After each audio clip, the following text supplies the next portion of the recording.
Madame, Monsieur, bonjour et merci d'être sur Equinox Télévision pour cette deuxième édition de la semaine de votre programme. La revue des grandes unes. Tout de suite, nous allons en kiosque pour parcourir les principaux titres ce matin. À la une de la Nouvelle Expression, tension politique, Maurice Kamto menace.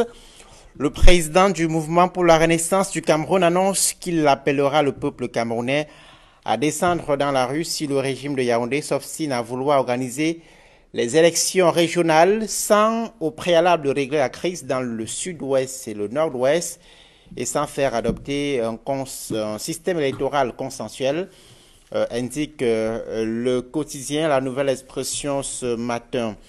À la une également ce matin, à Mutation ce matin, Douala, le sinistre envisage. Reportage dans les familles de victimes des inondations. Dossier à lire ce matin dans le quotidien privé Mutation en page 4, 5 et 6 du journal. À la une de Émergence ce matin, RDPC, le conseil de discipline est ouvert. Il a débuté hier avec sur la table plus de 90 dossiers. C'est ce qu'indique ce matin le journal Émergence qui est en kiosque. Cameroun Tribune, victime d'inondation à Douala et Edea. Le reconfort du chef de l'État, le ministre de l'administration territoriale pour la Tanganyika a remis hier dans ces deux villes des dons du président de la République aux populations sinistrées par la montée des eaux, une assistance constituée de matériel de couchage et de denrées alimentaires. Dossier à lire en page 2 et 3 du quotidien gouvernemental Cameroun Tribune en kiosque ce matin. À la une de l'économie quotidien ce matin, développement, la PME accompagne les petites et moyennes entreprises agricoles.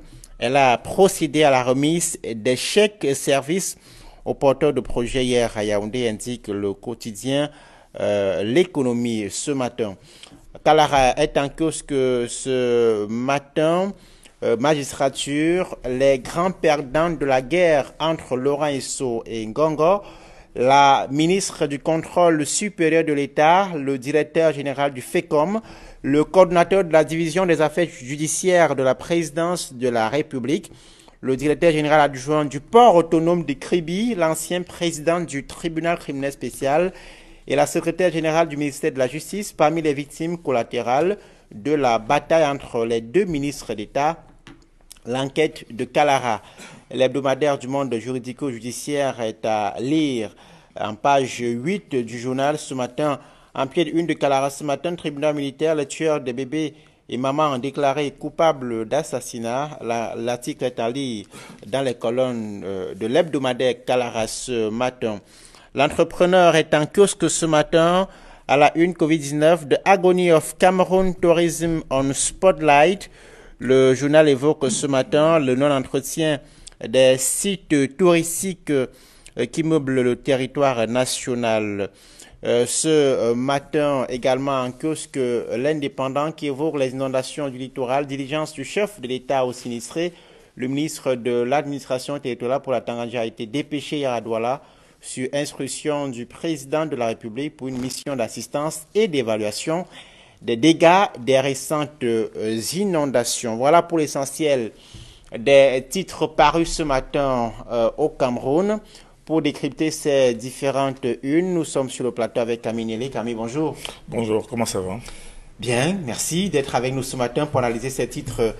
Camille, d'abord la Nouvelle Expression, tension politique, Maurice Kamto menace. Le président du MRC annonce qu'il appellera le peuple camerounais à descendre dans la rue si le régime de Yaoundé s'obstine à organiser les élections régionales sans au préalable régler la crise du nord-ouest et du sud-ouest et sans faire adopter un système électoral consensuel.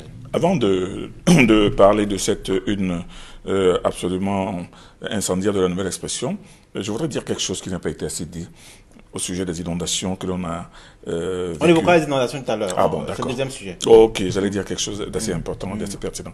Oui, on voit à la une de la Nouvelle Expression que le président du MRC est en train de brandir la menace de marche sur le terrain, en train de d'appeler ses partisans à descendre dans la rue si le régime n'organise pas une sorte de conférence consensuelle pour la révision du code électoral, si la crise du Nozo n'est pas résolue.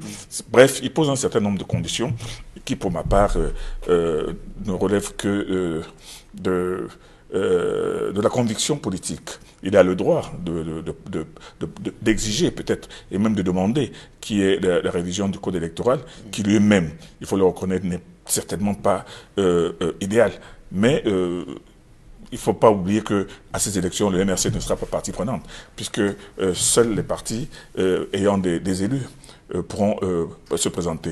Bon, est-ce une stratégie pour essayer d'amener le débat à ce que le MRC rentre dans la bataille? On ne sait pas. Mais ce que moi je dis, c'est que si le MRC a pris la décision de vouloir lancer les populations dans la rue, ces militants dans la rue, en disant que si ces préalables ne sont pas remplis, eh ben, ces militants vont descendre dans la rue pour exiger le départ de M. Biya. Bon, libre à lui, mais seulement moi je pense qu'aujourd'hui, avec les difficultés que vit le Cameroun, avec la crise sécessionniste, même pas la crise criminelle du nord-ouest et du sud-ouest, avec les différents actes de barbarie et de banditisme du côté de la Damawa et de l'extrême nord, je ne sais pas si pousser les militants à descendre dans la rue aujourd'hui pour une revendication politique ou revendication politicienne serait l'idéal. Mais toujours est-il que c'est son problème, il est président d'un parti politique, il veut s'exprimer, bon c'est sa manière de s'exprimer, mais je ne suis pas sûr que tous les Camerounais apprécient, ou une grande majorité de Camerounais apprécient cette option aujourd'hui en ces temps de difficulté et en ces temps de Covid. Est-ce que ce ne sont pas des préalables logiques, Camille? La réforme du code électoral, la résolution de cette crise que vous évoquez dans le nord-ouest et le sud-ouest, qui sont aujourd'hui des sujets de crispation dans la classe politique. Je vous ai dit que le code électoral camerounais, qui est en pratique, en vigueur aujourd'hui, n'est pas accepté par tous les partis politiques, ça c'est évident. Mais maintenant, la crise criminelle qui se déroule du côté du nord-ouest et du sud-ouest, qu'on appelle, je pense de manière abusive, crise du Nozo, ou bien crise anglophone, moi je pense que la recherche de la résolution aujourd'hui passe par un autre schéma. Parce que ce qui se passe aujourd'hui, c'est qu'on a vu au départ une démarche sécessionniste enclenchée par M. Ayouk Tabé. Mais seulement cette démarche sécessionniste qui s'est manifestée par des gens qui attaquent au nom justement de l'Ambazonie, aujourd'hui s'est transformée en une succession de tueries qui n'ont pas de nom, qui n'ont pas de revendication, qui n'ont même pas de justification. On ne peut pas comprendre que des gens qui disent vouloir libérer la partie du territoire camerounais qui s'appelle l'Ambazonie se mettent à tuer les propres habitants de l'Ambazonie. C'est tout simplement absurde. C'est pour ça que moi je constate que depuis la semaine dernière, une grande partie de la presse a constater l'échec de la démarche sécessionniste et maintenant qui constate aussi avec énormément d'effroi la dérive criminelle qui se passe aujourd'hui. Donc la résolution de ce qui se passe aujourd'hui dans le nord-ouest, j'ai entendu l'autre jour le porte-parole de la All Anglophone Conférence, qui a dit quelque chose d'absolument absurde. Il dit que oui, pour résoudre ce problème aujourd'hui, il faut que les militaires rentrent dans les casernes et que les sécessionnistes déposent les armes pour arriver à un cessez-le-feu. Cessez-le-feu avec qui? Il existe plus de 500 bandes armées aujourd'hui. Si les gens ne peuvent pas le reconnaître aujourd'hui, entre le nord-ouest et le sud-ouest, vous allez même les retrouver comment? Vous allez les amener comment? Qui va parler au nom de qui? Nous pouvons facilement nous retrouver dans la situation de la Centrafrique, où on a vu 18 groupes armés qui ne représentent pas un parti, mais 18 chacun, et chaque groupe armé qui apportait ses revendications. Résoudre la crise aujourd'hui de ce qui se passe de ce côté-là par un dialogue, mais dialoguer avec qui? Donc, moi je pense que la résolution de cette crise ne passera pas par un coup de baguette magique, on va dire que bon, on résout la... Non, c'est un processus qui va prendre beaucoup de temps, beaucoup de moyens et beaucoup de foi aussi. Et surtout beaucoup de bonne foi. Moi je pense qu'aujourd'hui, poser la question de la résolution du conflit armé qui se trouve du côté sud-ouest aujourd'hui, moi je pense que c'est pas une affaire qui va se passer d'un coup, d'un tour de cuillère à peau. Bon, maintenant, changer les modalités du code électoral, oui, pourquoi pas? Ils sont nombreux, et ils ont même une grande majorité dans le vivier politique camerounais qui estime que non, il y a beaucoup de choses à revoir là-dedans. Mais poser comme condition pour l'organisation de nouvelles élections, la résolution de ce qui se passe dans le Nozo, moi je pense que c'est assez difficile à concevoir et à réaliser en 1 mois, 2 mois, 3 mois, 4 mois, 5 mois. Mais sur les tensions dans le nord-ouest et le sud-ouest, Camille, est-ce que le discours que vous tenez n'est pas justement celui de ceux que certains désignent par entrepreneurs de la guerre qui ne souhaitent pas voir la guerre finir? Vous dites dialoguer avec qui? Mais il y a quand même eu un dialogue national, on a dit grand dialogue national en fin d'année 2019 à Yaoundé. On a dialogué avec des gens. On a dialogué avec des gens. Il y a même des gens qui sont venus dialoguer au nom de bandes armées. On a vu des jeunes qui faisaient partie des bandes armées, qu'on a vu, qu'on a entendu parler. Même si les tensions continuent, lorsque vous dites dialoguer avec qui, c'est comme s'il n'y avait pas d'interlocuteur. Oui, mais quand moi je dis dialogue, je suis en train de dire... En face, la réalité est que les tensions se poursuivent avec des morts que l'on sait depuis 4 ans. Il faut continuer à laisser pourrir la situation. La question simple que je pose, ces personnes, par exemple, qui ont décapité la femme du côté de Mouyouka l'autre jour. Vous pensez que vous allez dialoguer avec lui et vous allez lui demander quoi? Il va vous dire quoi? Il va vous dire qu'il a tué cette femme, pourquoi? Et il revendique quoi? Parce que ce qui se passe aujourd'hui, ce sont des tueries qui n'ont même pas de justification, qui n'ont pas de revendication. Parce que même les leaders de l'Ambazonie, entre guillemets, qui sont à l'étranger, aucun d'eux n'a jamais revendiqué ces assassinats. Mais par contre, ils se taisent. Donc, je pense qu'ils auraient d'abord dû commencer par se désolidariser pour démontrer qu'ils ne sont pas comptables de ce qui se passe sur le terrain. Mais ce qui se passe sur le terrain aujourd'hui fait croire que non, on ne peut pas avoir à discuter avec des bandes d'assassins, mais que quelqu'un se présente, que moi je suis responsable de cela. Et puis maintenant, quand vous parlez de dialogue, il y a quelques semaines, on avait commencé à parler d'une éventuelle amorce de dialogue avec Sékou Ayoub-Tabé. Première réaction, Sékou Ayoub-Tabé dit que non, moi je viendrai uniquement parler de la libération de mon pays, l'Ambazonie. Ah, c'est difficile de discuter. Quelqu'un qui dit que lui, il veut parler de son pays, qui lui est au Cameroun et que sa guerre est légitime. Je ne sais pas s'il peut y avoir un compromis facile entre quelqu'un qui dit c'est mon pays et vous dites que non, c'est notre pays. Ça devient difficile. Et de l'autre côté, les gens qui sont de l'autre côté disent que non, Tabé, lui, n'a plus aucune légitimité pour parler parce qu'il reste en prison là-bas. C'est eux seuls qui peuvent parler. Ça devient déjà difficile au niveau du camp des sécessionnistes. Mais non, ce camp des sécessionnistes lui-même contrôle-t-il les bandes armées qui sont sur le terrain?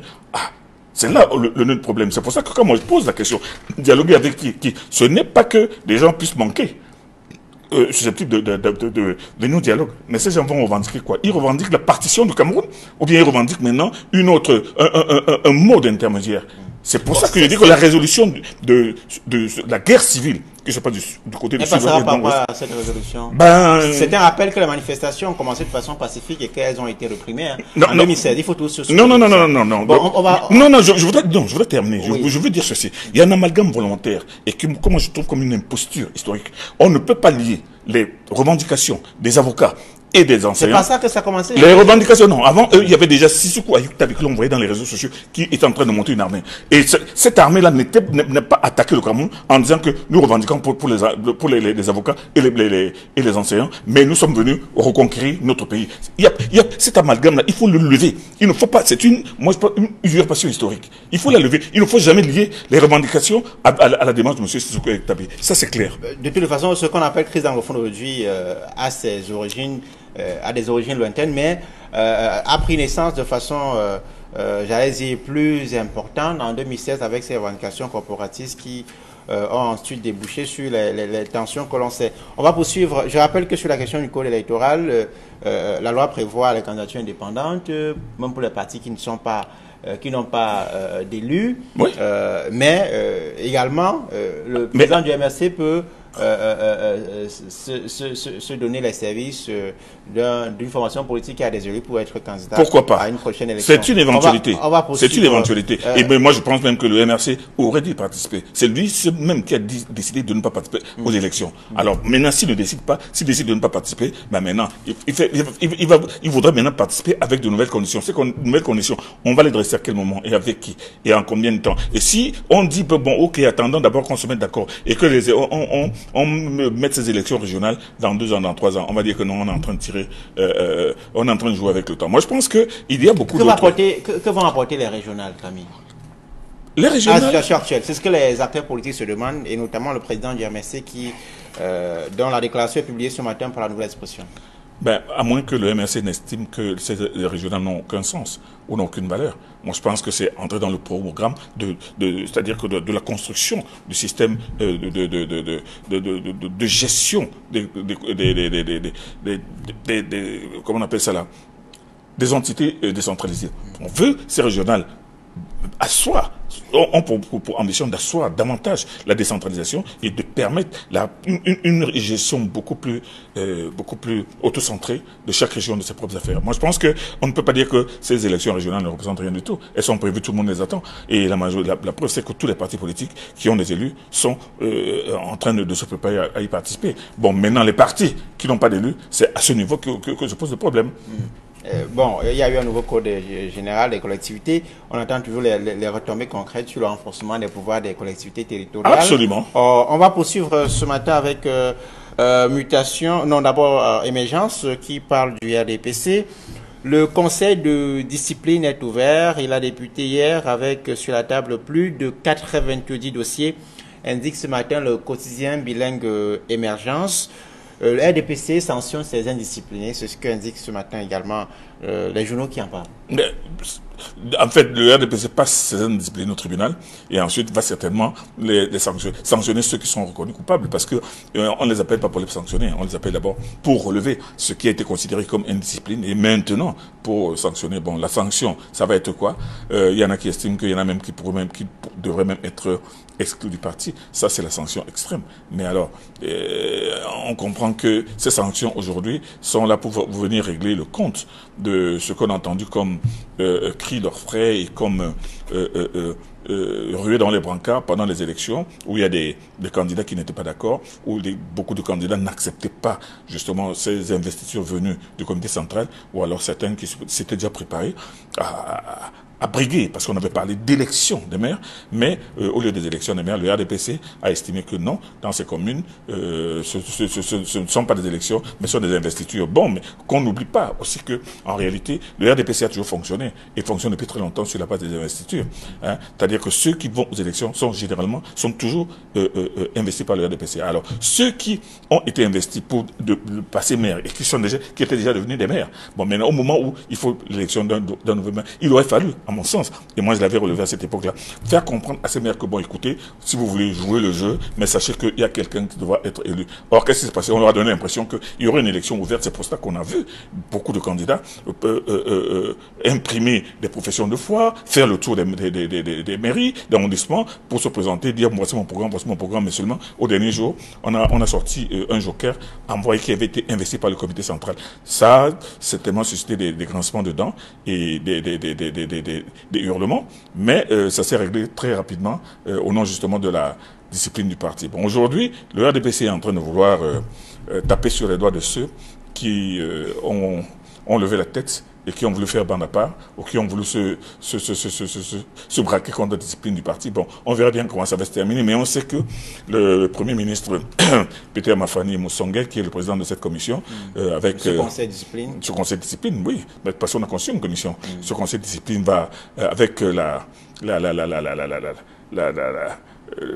pondération habituelle qu'on le connaît, va certainement conduire ce conseil de discipline avec beaucoup de taxes pour éviter aussi qu'il y ait encore des fractures encore plus grandes. Parce que il faudrait savoir maintenant les sanctions. Ce sera quoi la sanction? Exclure peut-être un maire qui était déjà maire d'arrondissement, qui avait gagné une élection haut la main, et maintenant tout simplement parce qu'il avait fait ban à part, on l'exclut du parti. Bon, maintenant qu'est-ce qu'on va faire de la mairie? Qu'est-ce qui va se passer par la suite? Moi je pense qu'il faudrait que ce conseil de discipline ait une fonction thérapeutique, mais qu'on fasse comprendre aux gens, une fois pour toutes, qu'il n'y a pas d'élection à l'intérieur du RDPC, c'est les investitures. Est-ce que d'aucuns craignent, à parcourir les journaux ce matin, d'aucuns craignent que ce soit la chasse à ce qu'on appelle les réformistes au sein de la formation politique, au sein du RDPC? Est-ce que ce dialogue qui est tant attendu, c'est ce débat qui est demandé par certains progressistes du RDPC, est-ce que ce conseil va permettre justement de donner raison à ceux qui pensent qu'il faut un débat en interne? Je rappelle que ce conseil se tient pour justement tabler sur les cas d'indiscipline enregistrés lors des récentes élections municipales et législatives, où on a vu dans certains cas la volonté du parti, la volonté de la base du parti être foulée au pied. Est-ce qu'on on va justement mettre le curseur là où il faut. Est-ce qu'il n'y aura pas une chasse aux sorcières? De toute façon, comme son nom l'indique, ça va être un conseil de discipline pour mettre devant la barre ces militants qui n'ont pas voulu suivre ce que le parti leur a demandé. Vous savez, chaque parti a ses droits, ses règles, chaque parti a ses lois. Et si vous n'êtes plus d'accord avec ce parti, vous quittez le parti. C'est ce que le RDPC va leur faire comprendre. Et je ne peux pas qu'on puisse en vouloir au RDPC qui règle ses comptes aujourd'hui en appelant les indisciplinés à venir se justifier. C'est pas la première fois qu'un parti passe ses militants devant un tribunal. On a vu le SDF avec son fameux, ils appellent ça le 4-2, le 4-2, qui a exclu des gens qui n'avaient pas voulu suivre la discipline du parti. Donc la discipline du parti, c'est pas seulement dans le RDPC, même dans d'autres partis. Alors, Camille, pour sortir de cette question, est-ce que les cadres du parti qui sont accusés, soupçonnés d'avoir enfreint à la discipline justement du parti vont être sanctionnés? C'est aussi ça le grand défi. Parce que dans certaines circonscriptions, on a vu que la volonté du parti n'est pas passée, mais les instructions sont venues du comité central, confirmant l'idée pour certains que le RDPC reste un parti des états-majors. Le RDPC est un parti qui a ses règles, je l'ai dit, ses règles, et moi je ne sais pas s'il faut faire le procès des règles et des règlements du RDPC. Le RDPC n'est pas le seul parti qui sanctionne des militants indisciplinés. Je vous ai parlé du SDF, il y a aussi beaucoup d'autres, où justement il y a des militants qui ont été tout simplement exclus. Donc, je ne sais pas s'il faut prendre le SDF pour exemple. Bon. Non, je prends le plus spectaculaire parce que le 4-2 est devenu comme une sorte de fait historique. C'est-à-dire qu'on vous met sous le 4-2, vous savez très bien que vous n'avez plus rien à faire, vous êtes exclu. Donc moi, je dis que chaque parti a ses règles. Et encore que le 4-2 a une connotation péjorative dans l'opinion publique. Mais le 4-2 est une sanction prévue et réprimée à l'intérieur du code du SDF. Non, moi, ce que je veux dire, c'est qu'aujourd'hui, il ne faut pas prendre cette sorte de tribunal du RDPC comme la façon de vouloir régler des comptes, mais moi je pense que c'est la façon de vouloir faire comprendre à tous les postulants, à tous les militants qui veulent évoluer à l'intérieur du RDPC, qu'ils sachent qu'on n'est pas dans une pétodière, il y a un parti. La question simple, est-ce qu'on imagine ce conseil sanctionner un Jean Kueté, par exemple, du comité central? C'est le secrétaire général du comité central qui va le sanctionner, puisque lui-même sera même à côté, certainement à côté ou aux premières loges. Il n'est pas militant comme les autres, c'est le secrétaire général et les instructions viennent de lui. Donc vous allez le sanctionner comment? Non, moi je pense que dans ce sont les petits militants qui vont payer le plus lourd tribut de ce qu'on appelle les indisciplines. Un maire élu et qui avait été candidat à cette élection et qui avait peut-être fait preuve d'indiscipline, on ne peut pas dire qu'il est au-dessus des lois du parti. Moi, je pense que on ne peut pas passer au tribunal justement cette décision du RDPC de régler le cas de ses propres militants à l'intérieur de leur parti pour leur faire comprendre qu'un militant, ça suit la règle du parti ou ça se casse. Bon, pour les il s'agit de l'article 8.2, sur le 8.2 et non le 4.2, comme on l'indiquait tout à l'heure. C'est un militant du SDF qui corrige cela à l'instant. Merci. Alors, on va poursuivre ce matin avec la question des inondations. C'est l'actualité de l'heure au Cameroun. Camille, Mutation ce matin présente le sinistre en visage. En tout cas, ce sont les visages des citoyens de Douala qui ont été durement frappés par ces inondations. Camille, le journal fait une incursion au sein des familles et des victimes de ces graves inondations. Qui va payer la note? Écoutez, avant même de répondre à cette question, je voudrais dire avec emphase quelque chose qui n'a pas été assez dit. À la suite de la grande crue de Vouri, vendredi dernier, il y a eu l'apparition de ce qu'on appelle les camarouès. Ces crustacés qui ont donné le nom au Cameroun et qui, qui sortent... Pas les Portugais à l'époque. Tous les 3 ou 4 ans ou 5 ans, ça dépend. Et les Portugais, quand ils sont arrivés ici, ils en ont trouvé plein sur le fleuve et ils ont dit, regarde des crevettes, mais c'est pas des crevettes, c'est des crustacés quand même assez particuliers. Et chaque fois que ces crustacés sortent, il y a toujours de très très grandes pluies. De très très grandes pluies. Donc, ce week-end... C'est un signe? Disons que c'est peut-être un signe, mais c'est lié aux réalités ontologiques, sociologiques, et même mystiques et mythiques du Sawaland.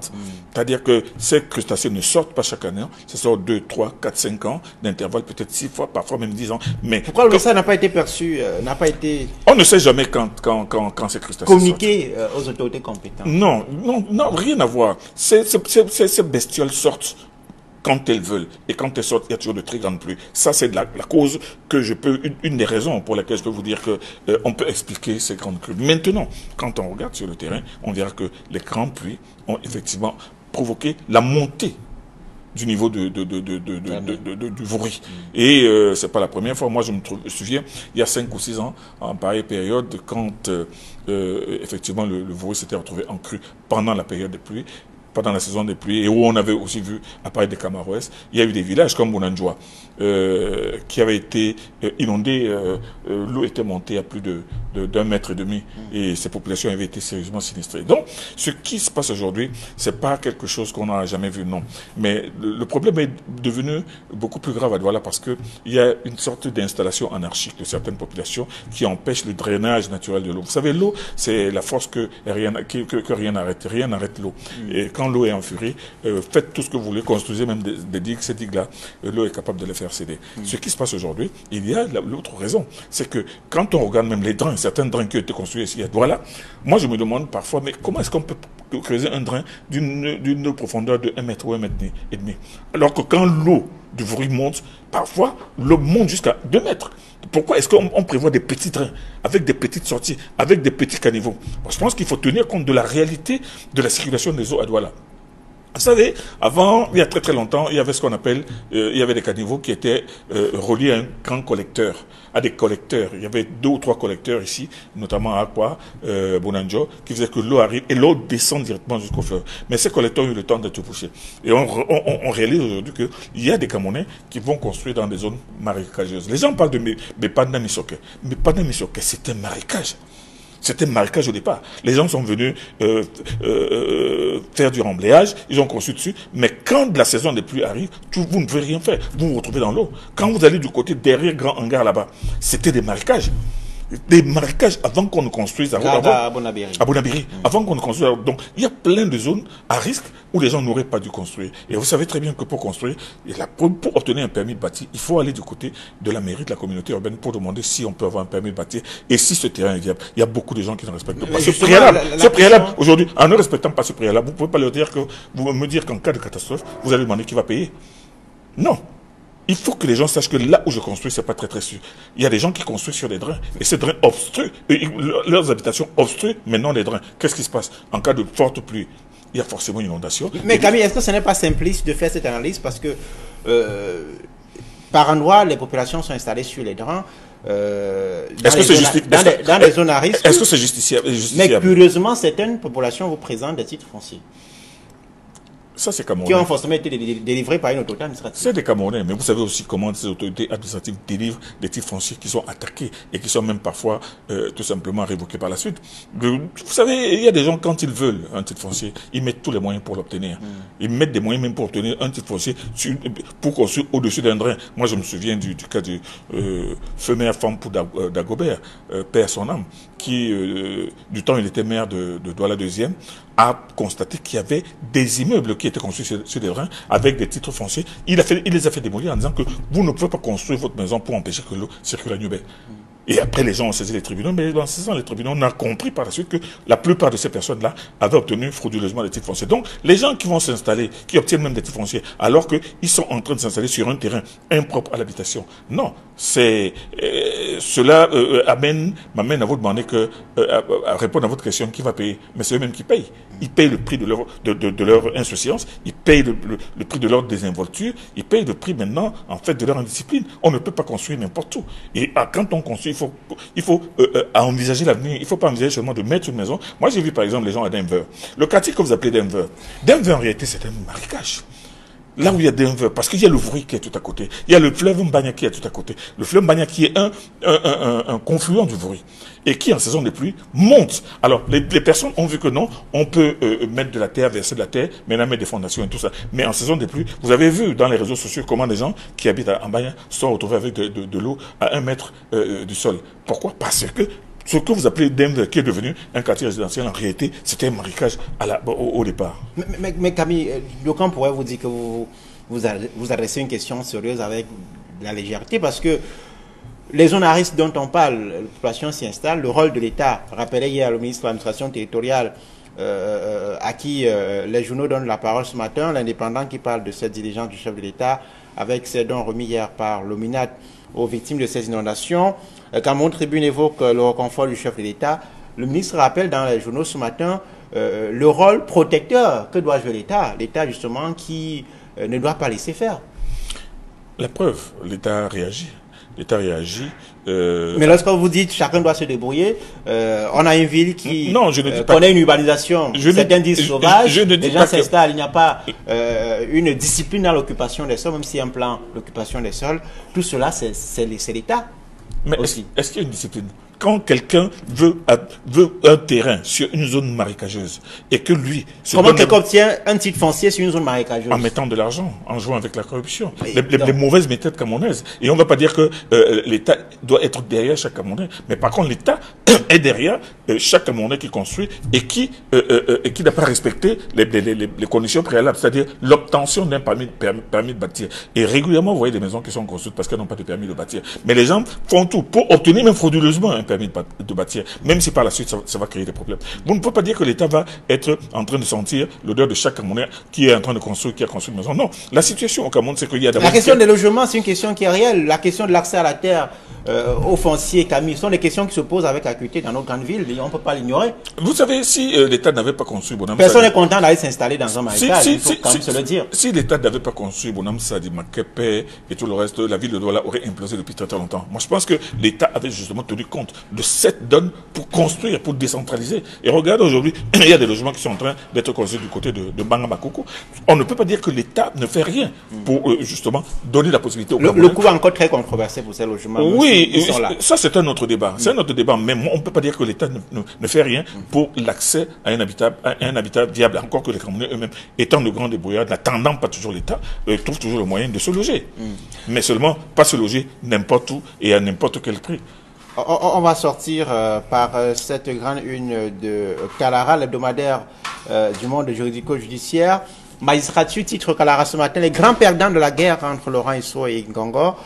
Le journal indique que la ministre en charge du contrôle supérieur de l'État, le coordinateur des affaires judiciaires de la présidence, le directeur général adjoint du port de Kribi, l'ancien président du TCS et la secrétaire générale du ministère de la Justice sont parmi les principales victimes collatérales, c'est ce qu'indique le journal, de la bataille entre le ministre Laurent Esso et le secrétaire général de la présidence. Vous savez, Kalara est le seul journal spécialisé dans les dossiers judiciaires juridiques et moi je pense qu'il a ce mérite-là.